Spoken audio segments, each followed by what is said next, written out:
Good morning everyone, welcome back to आपकी class coaching centre. और इस क्लास में हम देखेंगे फ्रांसवा बनियार के बारे में कि भाई फ्रांसवा बनियार कौन थे, क्या थे, क्यों आए थे हमारे देश में, क्या करने आए थे, किसके दरबार में आए थे। फ्रांसवा बनियार जब हमारे देश में आए तो भारत की तुलना यूरोप से क्यों की, ऐसे सभी चीज़ के बारे में बहुत ही अच्छे तरीके से हम समझेंगे। फ्रांसवा बनियार के द्वारा प्रकाशन, भाषाएं, किन किन भाषाओं में उन्होंने पुस्तकें लिखी, भारत की तुलना यूरोप से किया, इस सभी चीज़ के बारे में एकदम डिटेल से समझेंगे कि फ्रांसवा बनियार आखिर आए तो आए क्या थे। यदि आप वीडियो के अंत तक बना रहते हैं या बने रहते हैं तो आपको अच्छे तरीके से इस क्लास में नॉलेज मिलेंगे, सीखने को मिलेंगे, प्लस स्किल राइटिंग भी मिलेगा और आपको इतना ज़्यादा अंडरस्टैंडिंग पावर होंगे कि आप कोई भी एग्ज़ाम को फेस कर सकते हैं। आपके 12 इंटर क्लास के जो एग्ज़ाम जो पेपर है उसमें फ्रांसवा बनियार से 1-2 क्वेश्चन दिए जाते हैं। तो यदि आप मिस नहीं कीजिएगा, इस वीडियो को अंत तक देखिएगा तो आपको हर एक 1-2 क्वेश्चन आपके नहीं छूटेंगे। ये आपको गारंटी देकर के मैं बोलता हूँ, ठीक है। क्योंकि मैं आपको वैसा पेपर, वैसा क्वेश्चन भी दूंगा लास्ट में अक्टूबर नवंबर आसपास में कि आप केवल उसको लिख के जाइएगा, केवल उसको देख के जाइएगा, उसको पढ़ के जाइएगा। 100% गारंटेड आने ही वाला है और आएगा ही, यदि आप भरोसा करते हैं तो आप आपकी क्लास कोचिंग सेंटर से जुड़े रहे ताकि आपको हर एक चीज़ अच्छे तरीके से मिल पाए। पीवाई की क्वेश्चन भी मिलेगा, समय है अभी अभी आप अपना जो क्लास है वो कंप्लीट कीजिए, ठीक है। सिलेबस कंप्लीट कीजिए, पहले सिलेबस, नियम कहता है पहले सिलेबस कंप्लीट करना है, फिर पीवाईक्यू, फिर लिखने की, फिर उसके बाद आपको वेरी वेरी इंपॉर्टेंट क्वेश्चन भी आपको सोल्व करने होते हैं। तो उसके लिए सबसे पहले हम सिलेबस कंप्लीट करने वाले हैं, जो कि चैप्टर का 5वां चैप्टर फ्रांसवा बनियार चल रहा है। तो चलिए हम ज़्यादा बहस नहीं करते हैं, तो हम चलते हैं फ्रांसवा बनियार के बारे में जानते हैं। तो बात यह है भाई कि जो फ्रांसवा बनियार था वह फ्रांस के रहने वाला था। फ्रांसवा फ्रांस का रहने वाला था, नाम ही के आगे फ्रांस लिखा हुआ है। तो फ्रांस कहाँ पे है भाई? यूरोप में है। आपको जानना होगा कि फ्रांस कहाँ पे है। आपको यूरोप, ये है आपके यूरोप कॉन्टिनेंट, यहाँ पे आपके फ्रांस है। आप यहाँ पे देखिएगा तो इस आसपास में आपके जर्मनी के बगल में यहाँ पे फ्रांस है, यूरोप में फ्रांस है। तो यहाँ से सोचिए वह कहाँ पाया, यहाँ से आकर के भारत आया। कहाँ पे? दिल्ली पे। यह था आपका दिल्ली। तो यहाँ पे फ्रांसवा बनियार आए। क्यों आए? क्यों आए? फ्रांसवा बनियार क्या थे? तो फ्रांसवा बर्नियार एक राजनीतिक यानी कि पॉलिटिशियन, एक चिकित्सक यानी एक डॉक्टर, एक इतिहासकार यानी कि हिस्टोरियन, ये तीनों ही थे। इतना ज़्यादा विद्वान कह सकते हैं। आप कह सकते हैं राजनीतिक भी थे, राजनीतिज्ञ भी थे, चिकित्सक भी थे, चिकित्सक भी थे, चिकित्सक प्लस क्या था वो? इतिहासकार। इतिहासकार, ये तीनों थे। और वो फ्रांस से भारत आते हैं काम के तलाश में। क्या के तलाश में? काम के तलाश में, कि कहीं पे रोजगार के अवसर मिल जाए तो हम सेट हो जाएं। इतने सारे बुद्धिमान व्यक्ति को काम नहीं मिलेगा, मिलना ही चाहिए। लेकिन वो आए किसके यहाँ? तो यहाँ शासन कर रहा था उस टाइम शाहजहां का बड़ा पुत्र दारा सिको। ये शाहजहां का बड़ा पुत्र था। शाहजहां सभी को जानते होंगे ना, ताजमहल। शाहजहां का बड़ा पुत्र कौन? बड़ा पुत्र, बड़ा पुत्र का नाम था आपका सिको दारा, दारा सिको, दारा सिको। दारा सिको के ही दरबार में कौन आए? फ्रांसवा बनियार आए भाई, बर्नियर आए। अब उन्होंने तो कहा कि ये दारा सिको बहुत ही खत्म आदमी था। कहा कि नहीं, तुम राजनीतिज्ञ हो, तुम साला पॉलिटिशियन में बहुत ज़्यादा हो गए, तो हम तुमको नहीं रखने वाले हैं पॉलिटिशियन में, हम तुमको अपना राजनीतिज्ञ रखें, नहीं रखने वाले हैं। तो फिर साहब इतिहासकार के भी रूप में लिख लीजिए। इतिहासकार, घर ना मान मैं तेरा मेहमान, जान ना मान मैं तेरा मेहमान, ये कैसी बात है भाई? तुमको इतिहासकार लिखना होगा कुछ और लिख देगा कुछ। आने वाले कल में हमारा कोई इतिहास पढ़ेगा तो हमको तो उल्टा ही बोलेगा। सिकोदारा यह कहा, नहीं नहीं नहीं, इतिहासकार भी हम तुमको नहीं देंगे। तुम एक ही काम के लिए फेमस हो, क्या? चिकित्सा। तुम चिकित्सक के रूप में मेरे पास रह सकते हो, यानी कि डॉक्टर के रूप में रह सकते हो। बर्नियार कहा ये भी चलेगा। तो वो सिकोदारा के यहाँ एक चिकित्सक के रूप में कार्य करने लगे। ये बात है फ्रांसवा बनियार, ठीक है। लेकिन सिकोदारा यानी कि मुगल साम्राज्य का एक अमीर अर्मीनियाई जिसका नाम था दानिश खान। दानिश खान एक मुगल साम्राज्य का अमीर व्यक्ति था। कौन? दानिश खान। दानिश खान। दानिश खान, उन्होंने कहा कि ठीक है, सिको द्वारा तुमको तो एक चिकित्सक के रूप में काम करवाया, लेकिन मैं तुमको चिकित्सक के रूप में काम नहीं करवाऊंगा। इनके दरबार में भी ये रहे, तो इनके यहाँ क्या के रूप में रहे, तो वह एक बुद्धिजीवी और एक वैज्ञानिक के रूप में कार्य किए। कैसे? एक बुद्धिजीवी, बुद्धिजीवी और एक वैज्ञानिक, किस रूप में वह कार्य किए? वैज्ञानिक, वैज्ञानिक के रूप में भी इनके यहाँ कार्य करते हैं। कौन? फ्रांसवा बनियार। ठीक है, तो यही थे फ्रांसवा बनियार कि वह यहाँ कुछ करने नहीं आए थे, कुछ चीज़ को खोजने भी नहीं आए थे, बल्कि वह एक काम के तलाश में आए थे। समझ में आ गया कि क्यों आए थे, किसके दरबार में आए, और किसके दरबार में क्या का किस रूप में रहा, और किसके दरबार में किस रूप में। वह सिको दारा, जो कि शाहजहां के बड़ा पुत्र दारा शिको के यहाँ वह चिकित्सक के रूप में रहा, लेकिन दानिश खान जो एक अमीर व्यक्ति था मुगल साम्राज्य का, उसके यहाँ बुद्धिजीवी और एक वैज्ञानिक के तौर पर यह कार्य किया। इतना समझ में आ गया? तो क्या हम मिटा दें इसको? ठीक है, तो अब देखते हैं फ्रांस यहाँ है और यहाँ से आते हैं वो दिल्ली। इतना आपको, इतना बस लोकेशन आपको याद रखना है। वो फ्रांस से दौड़ के आते हैं दिल्ली। उसके बाद इन्होंने भारत की स्थिति की तुलना यूरोप से, ने भारत की स्थिति के बारे में उन्होंने बताया। फ्रांसवा बर्नियर के अनुसार भारत की स्थिति, आपका टॉपिक है बर्नियर के अनुसार, बर्नियर के अनुसार भारत की स्थिति, भारत की स्थिति, बर्नियर के अनुसार भारत की स्थिति। तो बर्नियर के अनुसार भारत की कैसी स्थिति भाई थे? वो यहाँ आए जब उन्होंने भारत की स्थितियों के बारे में बताया। तो कैसी स्थिति थे? उन्होंने कहा कि नहीं, भारत ने कहा कि हम बहुत सारे पूरे भारत देश का भ्रमण किया, वो सबसे पहले दौड़ा, और हमारे देश की तुलना यूरोप से करता है, खासकर फ्रांस से। पूरे देश में घूम लिया, ये पूरा भारत दिख रहा है, पूरे भागों में वो भ्रमण उर्मन किया, घुमा उमा, सामाजिक, राजनीतिक, आर्थिक, ये सभी चीज़ों को वह एक तरह से देखा और एक जगह रखा, और उसका ब्यौरा यूरोप के अपने देश फ्रांस से करता है। सोचिए, हमारे देश की तुलना फ्रांस से करता है। ऐसे ऐसे व्यक्ति को तो पकड़ के उल्टा बांध के ये दोनों साइड, एक बार अरब सागर में एक बार डुबा के निकला है और एक बार बंगाल की खाड़ी में डुबा के निकला है। उसके बाद पूछेंगे हमारा देश कैसा है, तब बोलेगा बहुत अच्छा। एकमात्र व्यक्ति थे फ्रांसवा बर्नियर, हमारा देश को खराब बताया हर एक स्थिति में, और अपना देश फ्रांस को अच्छा बताया। ऐसे ऐसे लोगों को तो लथिया के मारना चाहिए, यानी उसको आश्रय भी दो, यानी कि जिस थाली में वो खाएगा उसी थाली में छेद करेगा, वैसा व्यक्ति, उसे आश्रय भी दिए। बुद्धिमान था, कोई बात नहीं, बहुत ही अच्छा व्यक्ति था, कोई बात नहीं, लेकिन हमारे देश को खराब बोले, ऐसा हम लोग नहीं सह पाएंगे ना, कि वो हमारे देश में आए और हमारे ही देश की तुलना करता है यूरोप से, फ्रांस से। एटलीस्ट लगभग अच्छा भी ना बोल सके तो खराब भी नहीं बोलना चाहिए। तो हर एक स्थिति में उन्होंने यूरोप को, अपने देश फ्रांस को अच्छा बताया और भारत को खराब बताया। तो कहा कि हम लोग सोचना था कि उस टाइम जो दारा सिको था जिसके दरबार में आया था, उसको तो एक बार बंगाल की खाड़ी में डुबो के मारना चाहिए, जुबड़ के निकालना चाहिए, और एक बार कहाँ, अरब सागर में। उसके बाद खारा पानी पी लेता, उसके बाद बोलता कैसा लगा, बहुत अच्छा लगा। अब कैसा है भारत? बहुत अच्छा है, फ्रांस से उससे भी अच्छा है। यही कहता फ्रांसवा बर्नियर। ये तो भारत के अनुसार उन्होंने फ्रांसवा बर्नियर ने यह कहा। उसके बाद उन्होंने बहुत सारी पुस्तकें भी लिखी। आए भारत में और पुस्तकों भी लिख डाले, इतना हार्ड आदमी था, कमजोर मत समझिएगा उसको। फ्रांस के जो फ्रांसवा बर्नियर था, बहुत सारा पुस्तक लिख दिया, जिसमें हम आप देखेंगे उसके प्रकाशन के बारे में। शायद आपके, रुकिए, यहाँ कलर एक्सचेंज कर देते हैं।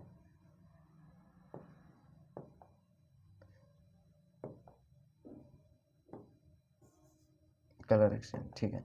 तो अब हम देखते हैं कि जब वो जो फ्रांसवा बर्नियर था, उनकी प्रकाशन और भाषा, किस किस पुस्तक की रचना की और किस किस भाषा में की, उसके बारे में देखते हैं। तो फ्रांसवा बर्नियर भारत की स्थिति की तुलना की, भारत की स्थिति के बारे में बताए। उसके बाद उन्होंने प्रकाशन, यानी पुस्तक का प्रकाशन, ये उतने पहचान नहीं आ रहे हैं, कौन पहचान आएंगे आपके? ग्रीन, क्या ग्रीन पहचान आएगा? नहीं, रुकिए 1 सेकेंड। येलो, येलो भी पहचान नहीं आएगा आपका। ये भी पहचान नहीं आएगा। ये क्या, ये पहचान आ जाएगा, ठीक है। तो उन्होंने क्या किया, प्रकाशन, प्रकाशन प्लस भाषा। उन्होंने बहुत सारी पुस्तकें लिखी,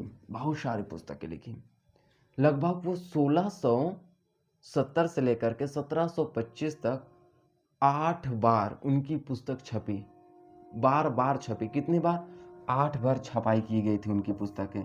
कितना से? 1670 से लेकर के 1725 तक उनकी फ्रांस में कितनी बार पुस्तक छपते हैं? फ्रांस में 8 बार लगभग उनकी पुस्तक छपते हैं। 8 बार, सोचिए कितने बार? 8 बार उनकी पुस्तक छपती है। कौन सी भाषा में 8 बार पुस्तक छपती है? तो वो थे फ्रांसीसी भाषा में। फ्रांसीसी कौन सी भाषा में छपती है भाई? फ्रांसीसी भाषा में। लगभग 8 बार उनकी पुस्तक छपती है। फ्रांसवा बनियार जो थे वो बहुत सारे पुस्तकों की रचना की और अलग अलग भाषा में इनका अनुवाद भी किया गया। पहले वो तो फ्रांसीसी भाषा में लिखे, 8 बार उनकी पुस्तक छपी। और अंग्रेजी भाषा में इनकी पुस्तक 3 बार, अंग्रेजी भाषा में इनकी पुस्तक को 3 बार छापा गया, यानी कि पुनर्मुद्रित किया गया। पूर्ण मुद्रित यानी कि पुनः छापना को पूर्ण मुद्रित कहा जाता है। आपको सेंटेंस याद रखने हैं, पूर्ण मुद्रित याद रखना है। ये पूर्ण मुद्रित, बार बार छपने को हम क्या कहते हैं? पूर्ण मुद्रित शब्द का प्रयोग करते हैं। ये लगभग उनकी जो पुस्तक है वो लगभग फ्रांसीसी भाषा में 8 बार और 3 बार अंग्रेजी भाषा में उनकी किताब छपे हुए थे। लेकिन उनके पुस्तकों का बहुत ज़्यादा भाषा में भी क्या किया गया? अनुवाद किया गया। जैसे भाषा के बारे में देखते हैं तो उनकी पुस्तक के बहुत सारे भाषाओं में अनुवाद किया गया, जैसे कि इतालवी एक भाषा है, ठीक है। इतालवी भाषा में उनके लेखों का अनुवाद किया गया। अंग्रेजी भाषा में, अंग्रेजी यानी कि इंग्लिश भाषा में उनकी किताबों का अनुवाद किया गया। जर्मन भाषा में उनकी किताबों का अनुवाद किया गया। और एक डच। ये प्रमुख ऐसे भाषा थे जिनकी उनकी किताबों का अनुवाद किया गया। किनके बोल सकते हैं? तो आप वो होंगे फ्रांसवा बनियार की पुस्तकों का जो वो लिखे थे उनका अनुवाद, यानी कि ट्रांसलेट। अनुवाद का क्या होता है? ट्रांसलेट किया गया ये सारे भाषाओं में। तो यही थे फ्रांसवा बनियार के प्रकाशन और भाषा उनके हम देखने को यहाँ पे बहुत ही अच्छा मिले हैं। तो फ्रांसवा बनियार का हम क्या, भारत में आए वो कौन थे इसके बारे में बता दिए। उन्होंने भारत की स्थिति के बारे में बता दी, उन्होंने क्या कहा। उसके बाद हम देखें कि फ्रांसवा बनियार के प्रकाशन और भाषा के बारे में देखे, कितने पुस्तक लिखे, कितने प्रकाशन किए। और ये सारे जो फ्रांस के उस टाइम राजा थे, लुई 14 शायद, लुई 14 या था 14 थे, नहीं लुई 16 थे लगभग। लुई 14 उस टाइम में फ्रांस के शासक थे। उन्हीं के काल में इन्होंने अपनी भाषा और पुस्तकों का प्रकाशन किया। उसके बाद हम इनके देखते हैं कि भारत की तुलना यूरोप से करता है। अब यहाँ पे मेन देखते हैं कि भारत की तुलना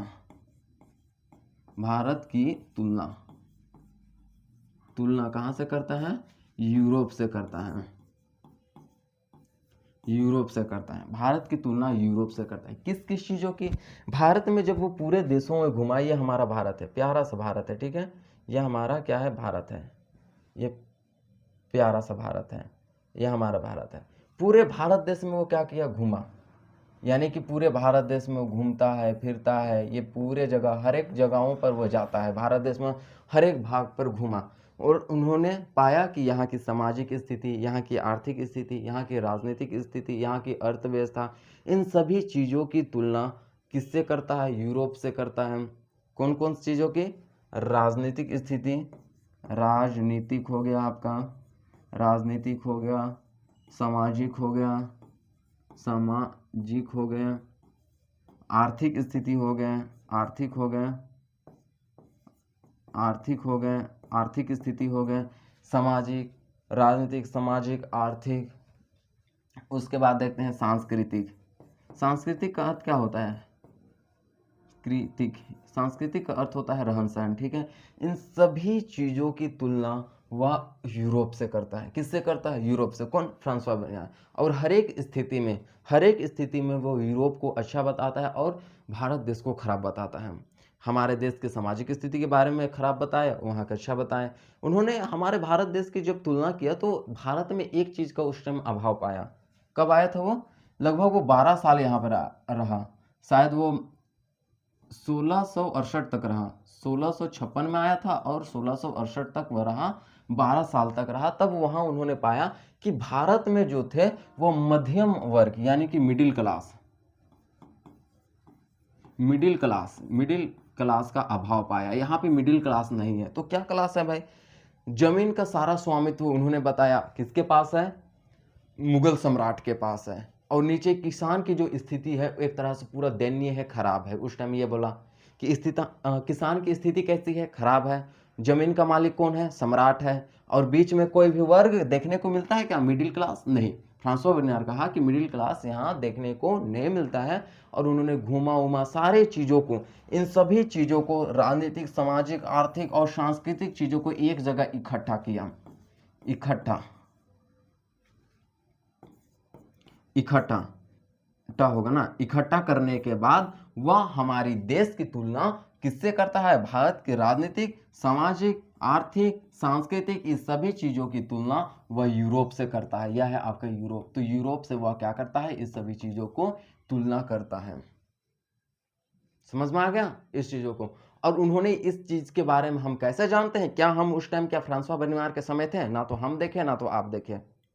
बात तो है।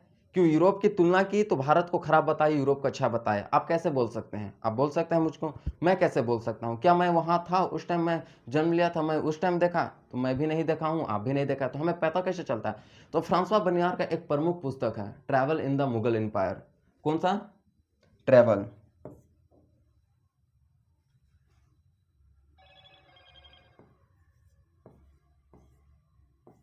Travel in the Mughal empire, in the Mughal empire.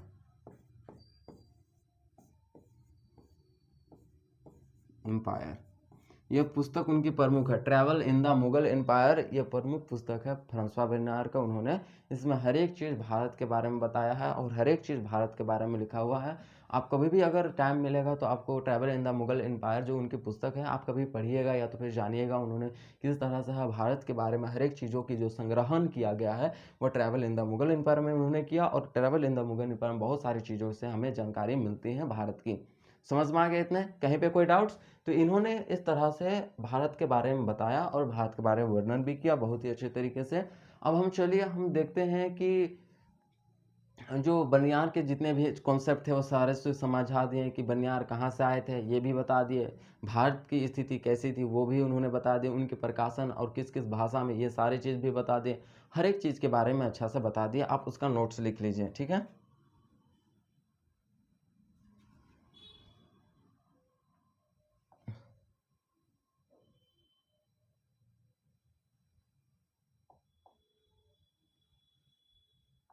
हाँ, तो आप उसका नोट्स लिख लीजिए एक बार, फ्रांसवा बनियार से।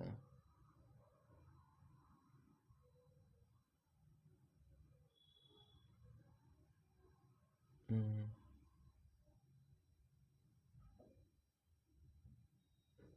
नहीं आपके फ्रांसवा बनियार हैं। ठीक है, दिख रहा है एनीवन? किसी को कोई डाउट्स, प्रॉब्लम? तो आपका फ्रांसवा बनियार से ही आप नोट्स लिख सकते हैं, सारा कुछ है ये लिख रहे हैं। स्क्रीन शॉट भी लिख सकते हैं, बाद में भी लिख सकते हैं। इसको थोड़ा सा छोटा कर देते हैं ताकि आपको दिखने में कोई प्रॉब्लम ना हो। चलिए ठीक है इतना। फ्रांसवा बनियार के अनुसार भारत की स्थिति ये सारा, प्रकाशन और भाषा ये। उसके बाद देखते हैं भारत और यूरोप की तुलना। फ्रांसवा बनियार जो है वो भारत और यूरोप की तुलना करते हैं। ये टॉपिक आपका है और ये आपके ये है नोट्स। उसके बाद देखते हैं बनियार का भारत पर दृष्टिकोण, travel in the Mughal empire. उनकी प्रमुख पुस्तक है जिसमें सामाजिक आर्थिक स्थिति का विस्तार से वर्णन है। ठीक है, ये सारा कुछ।